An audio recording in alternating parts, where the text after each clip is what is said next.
Example 3, graph 10x minus 5y is greater than or equal to 0.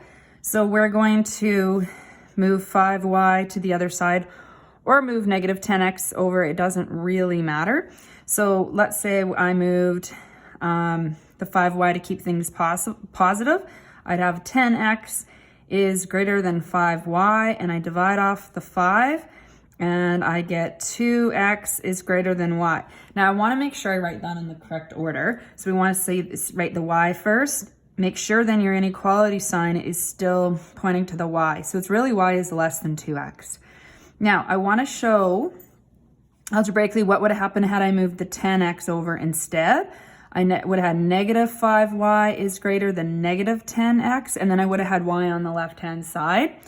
Divide off the negative 5, and because you're dividing by a negative, here's an example of where that inequality sign switches. So anytime you divide by a negative number over an inequality, the sign flips. So now you've got the same answer either way. So it doesn't matter how you show your work, as long as you show your work and your answer, your work supports your answer. So now let's graph this. So y equals mx plus b is what you're probably thinking. The b value is 0. There's no intercept, or sorry, there is a y-intercept, but you don't see the b value written there, so it's 0. I need a scale here too. And now my slope is 2 over 1. So rise over run. So I go up 2, right 1, up 2, right 1. Continue that into both directions. And now I want to use a dashed line because I have a less than symbol. So there's no solid line along with it. Okay, now we have to decide which side of the line to shade.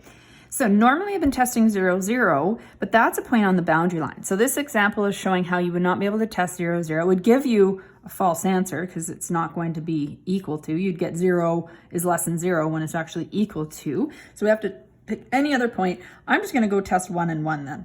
Okay, you decide, as long as it's not a point on the line, you can pick it. So I'm going to test 1 and 1. So tell me what line you're testing, of course. Again, I'm going to use the original equation just so that I know that that's for sure going to work for me. So I have 10 minus 5 is greater than 0. So I get 5 is greater than 0. That is true. 5 is larger number than 0. So if that's a true statement, that means the point 1, 1 is part of my solution. So I'm going to shade on the right-hand side. So you're going to color that side in. And there you have your graph.